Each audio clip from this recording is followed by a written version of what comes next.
حامدا ومصليا أما بعد فأعوذ بالله من الشيطان الرجيم بسم الله الرحمن الرحيم ومن أحسن قولا ممن دعا إلى الله وعمل صالحا وقال إنني من المسلمين صدق الله العلي العظيم وصدق الرسول النبي الكريم. محترمه دلته چند خلق معتزله چې هغه په نامه د اهل سنت والجماعت پیدا سوي دي او خلق د الله جل جلاله د لارې سره ګرځي او خلق د قرآن د دعوت او تبلیغ څخه راګرځي او غواړي چې دا خلق په ګمراهۍ کې واقع دي وي او واقع دي سي،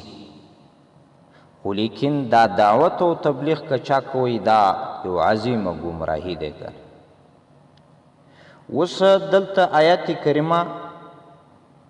الله جل جلاله فرمایي ومن احسن قولا ممن دعا. رب کریم وایي څوک دی ډیر ښایسته د جهت د خبرې د هغه چا نه چې رابولي خلق الله جل جلاله د طرف و طرف ته وعمل صالحا او خپل هم نیک عمل کوي او بیا دا وایي چې زه د مسلمانانو څخه یم. الله جل جلاله وایي د دغه چا قول دا تر هر چا تر قول دا څه دی هغه ښایسته او نیک قول دی. اوس صاحب د روح المانی هغه دا وایي چې دغه ظاهره د آیات کریمه دا عام دی، هر هغه چاته شاملیږي چې هغه بلنه و طرف ته د الله جل جلاله کوي،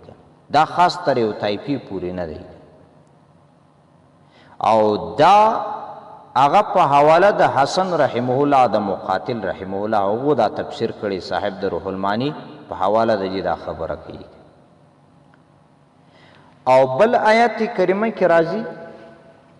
الله جل وعلا شانه فرمایي کنتم خیر امة اخرجت للناس تأمرون بالمعروف وتنهون عن المنکر وتؤمنون بالله. الله جل وعلا شانه فرمایي تاسو بهتره امت یاست د خلقو د نفع د پاره چې تاسو خلقو ته نفع ورسوي، نو تاسو به خلقو ته د ښو کارو امر کوئ، حکم کوئ، د بدو څخه به یې راګرځوئ او په خپله به مو هم ایمان پر الله جل جلاله د الله جل جلاله پر صفاتو باندې وي. اوس ګوره دلته هم دا حکم عام دی. رب کریم وایي تاسې بهتره د چا یاست که نه هغه د امتونو یاست، نو تاسې به امر بالمعروف او نهي عن المنکر کوئ. دلته دا خاص تر یو چا پورې نه دی کنه چې هغه یو څوک پې کوي او بل څوک پې نه کوي. بل حدیث مقدس کې راځي د مسلم شریف حدیث دی د الله رسول صلی الله علیه وسلم وایي من رأى منکم منکرا فلیغیره بیده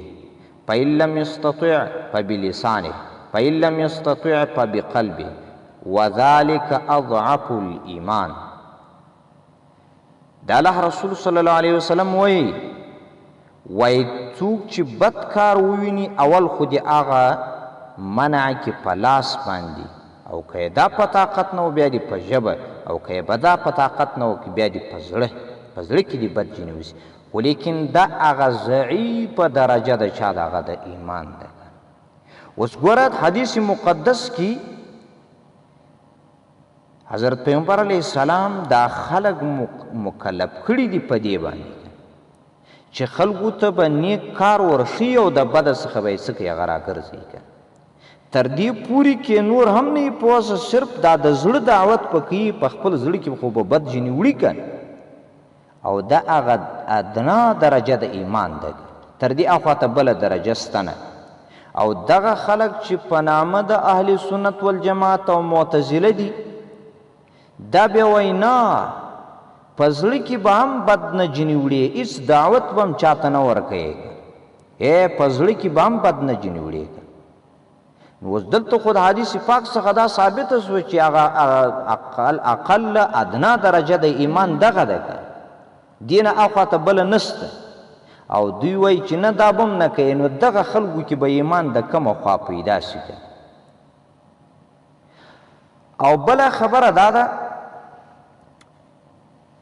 دوی دا خبره کوي دلته خو د آیاتونو احادیثو څخه ګوره دا ثابته سو چې دا حکم عام دی، هغه نر او ښځې هر چاته داسې هغه عام وي که دا خاص تر یو چا پورې نه دی که نه چې هغه یو څوک په دا څه کوي، یا علما دا امر بالمعروف کوي او بل څوک به یې نه کوي. اوس هلته په زمانه د حضرت رسول علیه صلات وسلام چې کله حضرت عمر فاروق رضی الله عنه په دې ورځ باندې را روان دی، دی مسلمانیږي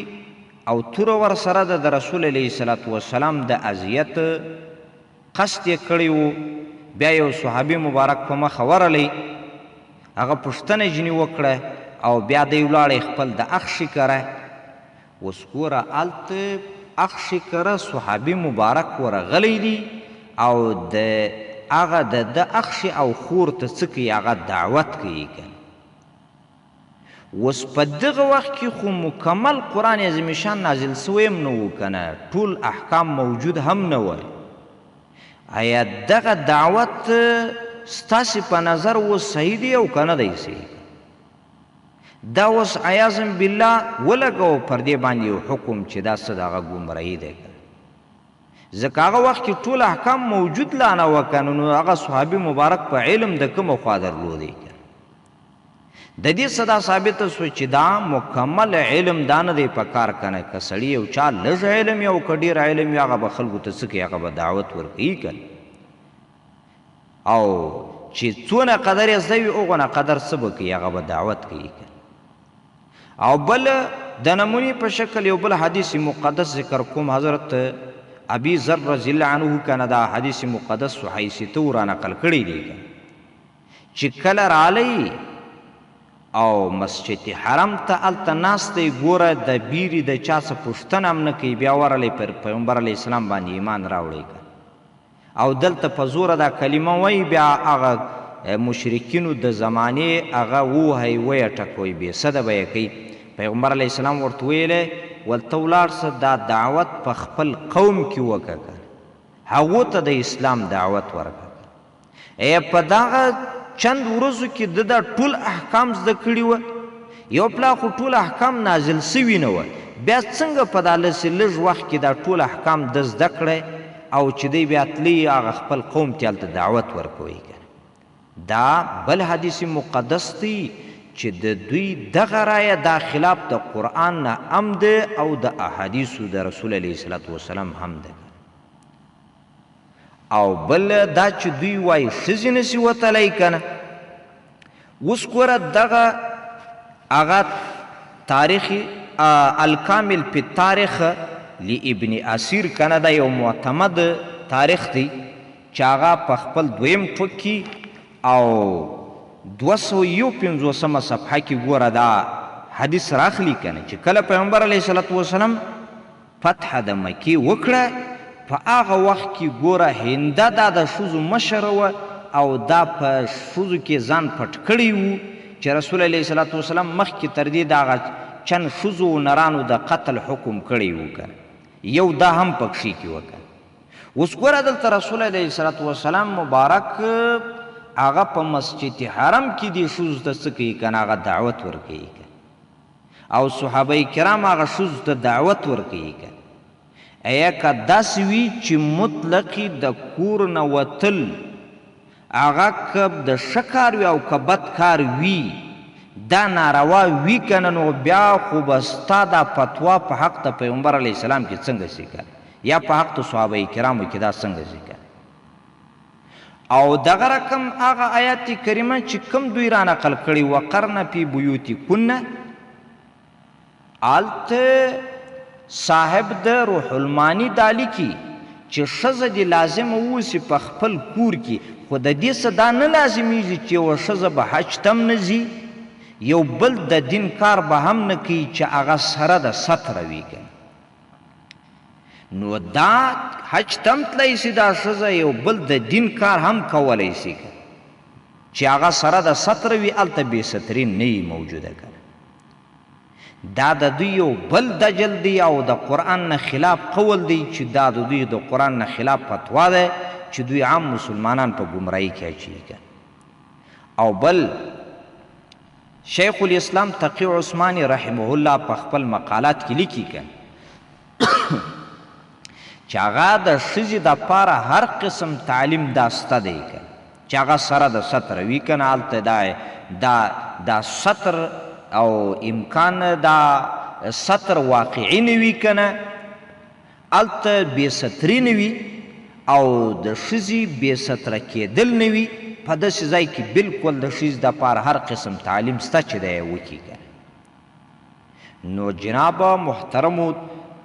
دا د تاسې اوس ولیدل